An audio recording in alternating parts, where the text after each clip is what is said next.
Hey guys, thanks for tuning in to another video on ForgottenWeapons.com. I'm Ian McCollum and I am here today at Beretta.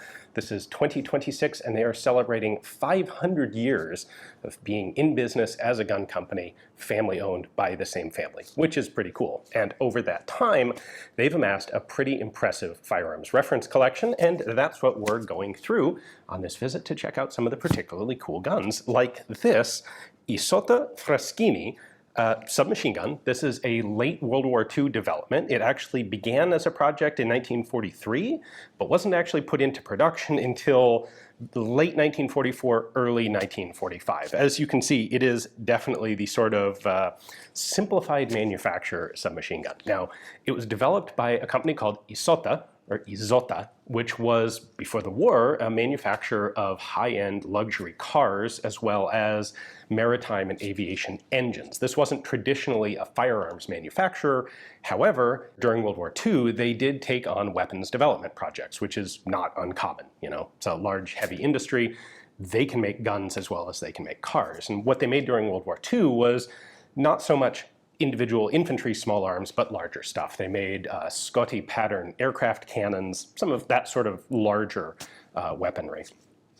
And in 1943, their chief designer, a guy named Albertini, came up with a system for a simple, easy to manufacture submachine gun. And this is not quite the same as your typical stamped sheet metal submachine gun, because while it is stamped sheet metal, it's actually even simpler for manufacturing purposes than traditional stampings. Normally, when you have stamped components, you're talking about having a die that is the reverse image of the part you're trying to stamp, and then a piece of sheet metal, and wham, you stamp it out, and you get a complex shape in one operation. And that's excellent for making firearms, but it's not the easiest, simplest form of manufacturing, because you have to have a really big press to make this happen. You have to have the machining capability to make a relatively complex stamping die, and there's infrastructure in that. What Isotta and Albertini came up with was a gun design that is actually bent sheet metal. Like, everything on this can be made with essentially a press brake. So you're literally just folding pieces of steel instead of complex stamping dies. And then instead of welding even, this is held together by rivets, which are, again, a simpler process to actually manufacture. So what they put together is a little bit on the large side, but a actually pretty effective, simple, interesting submachine gun. So let's take a closer look and let me show you exactly how it works and how it was built. You may have noticed that these guns have folding magazine wells, which is, I think, pretty cool and not completely unheard of in Italian submachine gun design, but definitely not normal. So on this guy, we have our magazine well here pinned to the receiver right there, and this little locking latch that snaps into that hook on the front. So that's locked in place. Just push that up and the magazine well drops down and you get this. Now, this version uses MP40 magazines, just totally normal, unmodified MP40 magazines. There were actually two versions of this gun that were made, this one, and also one that used Beretta Model 38 magazines. And we'll talk about that a little bit more later on. What's also interesting is that the two guns had some other mechanical differences. So I suspect they were not made at the same time, but I don't know which one came first and which came second. We do also have a folding stock here. It's a relatively short folding stock, and it actually could, there we go.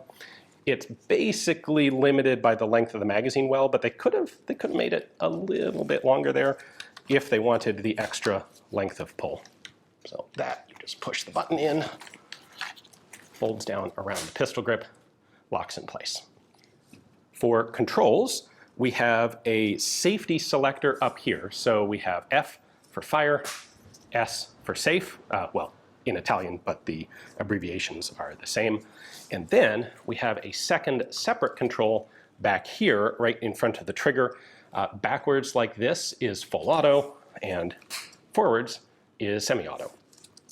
Now, in the Beretta magazine version, those two controls were actually combined into a single rotating 3-position selector. And To be honest, I'm not sure where it was on that model, but that one you had a safe, a semi, and a full auto position, where for some reason on the MP38 magazine gun, they split that into two separate controls. On this side, we have this little tab sticking out. That's the release for the magazine well. So when I pull that down, it lets me fold the magazine well out, and you can see right here, it's kind of like its own little magazine catch. That's what's holding the magazine well in place. And then we have a magazine release button right there. This is a really tight magazine well. But there we go. Push the button in, this slides out. Note that we have a fixed ejector here on the magazine well. That's kind of fairly normal for folding magazine well designs. There is only one marking on this gun. It doesn't have a manufacturer's name. It doesn't have any sort of designation on it. We do just have a serial number there. This is the two leading zeros are a little optimistic, but this is serial number 225. Oh, and just to point out, on the left side, this selector lever is marked. So C is shot by shot, semi-auto, and R is repetition, full auto. All right, now let's take a look at the manufacturing methodology here, because I think that's really the most interesting, most distinctive part of this gun, aside from it kind of looking like a bridge girder. So you can see that we have a top plate on here that is riveted in, and then we have two side plates down here. And this is a piece of flat steel. These can be easily just punched, holes punched in it. They kind of press out on the inside slightly. You bend the top rails over and then rivet on a top plate. And we have the bottom, essentially the lower receiver attached in here. As well. The internal bolt guide rails are riveted in place. This top cover is riveted in place. If you look at the sling attachment, again, instead of being a complex stamping, what they've done is essentially just punched an X shape out of the side plate here and then bent up the two sides and riveted a round sling bar in between. And they then did the exact same thing up here at the front. We have a barrel support here that is also riveted in place along with the front end. So these two side plates end right up here, and you get this round muzzle element right there. Barrel in the center is cut off at the end. It's a very simple sort of scoop type muzzle brake. Not that I'm really sure you need a muzzle brake. This is of course chambered for 9mm parabellum, and it has almost a 10-inch barrel in it, which is really pretty long for this sort of thing. It's a 250mm, like a 9.8-inch barrel. All right, now at the back, we have a simple receiver plug. I'm going to push that in and rotate it 90 degrees. Sorry, 45 degrees.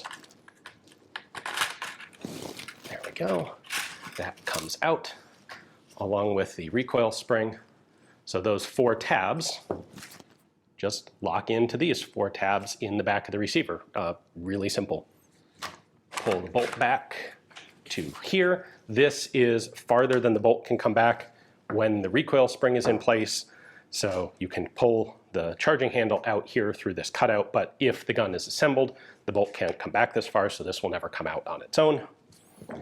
And then I can pull the bolt out the back. And if you've seen a lot of simple blowback open bolt submachine guns, this bolt will look pretty familiar. In this case, we have a single feed lug here because the MP40 magazine is a single feed design. So that lines up with the one cartridge feed position. The bolt for the Beretta magazine version would have two feed bars here and be able to feed from alternating sides.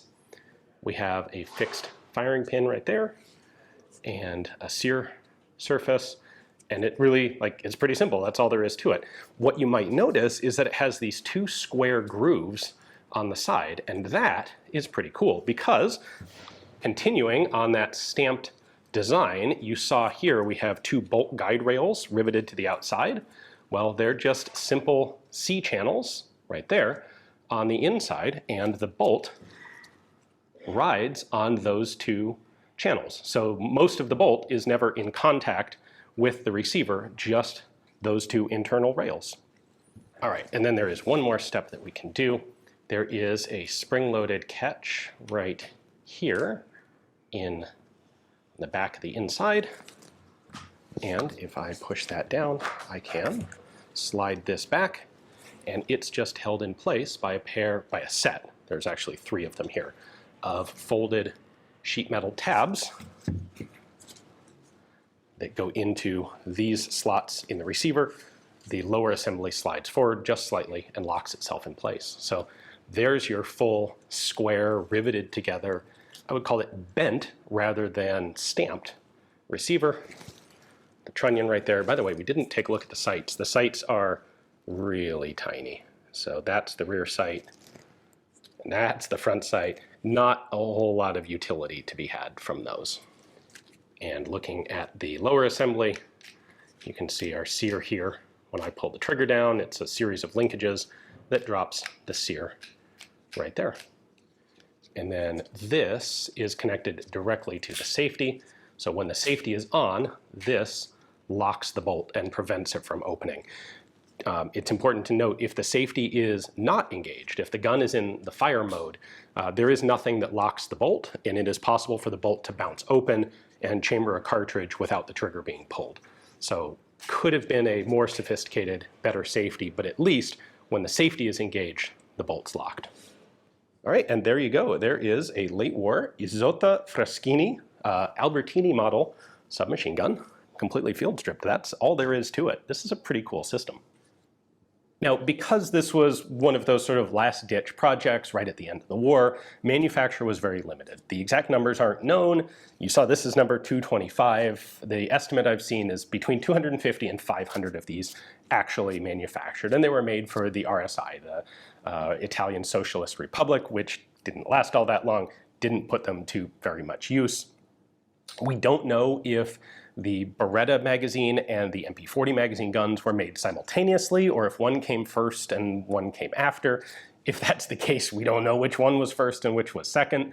They both make sense. Italy was under significant German occupation at the time. The Germans had a lot of MP40s floating around, so an MP40 magazine version kind of makes sense. On the other hand, the Italians had a tremendous number of Beretta Model 38 submachine guns, and the Germans used the Beretta Model 38 late in the war as well, so there were a lot of those magazines around as well. They kind of both make sense. Perhaps someday some records will come out to better explain the exact timeline of these guns. But this is a piece that exists only in some pretty fragmentary photos online, and I thought it would be very cool to film it and show it to you guys. So I'd like to give a big thanks to Beretta for giving me access to this and the rest of their reference collection to show to you. Hopefully you enjoyed the video. Thanks for watching.